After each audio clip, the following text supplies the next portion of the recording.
यो सर्प चाहिँ विषालु सर्प हो है। कोब्राहरू प्रजाति सबै विषालु हुन्छ र यो सर्पले टोक्यो भने चाहिँ मेनली 2 वटा या 3 वटा मार्किङसम्म देख्न सकिन्छ, कहिलेकाहीँ स्क्रैच गर्न सक्दाखेरि।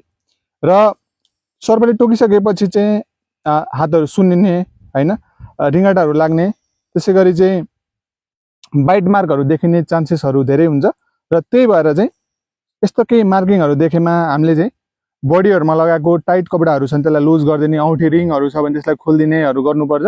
र सकेसम्म चाहिँ तपाईहरुसँग जे भेहिकलहरू छ, जस्तै मोटरसाइकल छ भने मोटरसाइकल, एम्बुलेन्स छ भने एम्बुलेन्स, र गाडी छ भने गाडी लिएर चाहिँ सबैभन्दा छिटो चाहिँ हस्पिटल चाहिँ जानुपर्छ है त।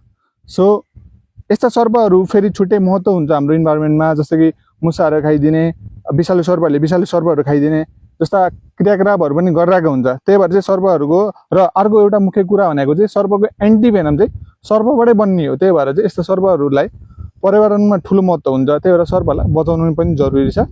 धन्यवाद।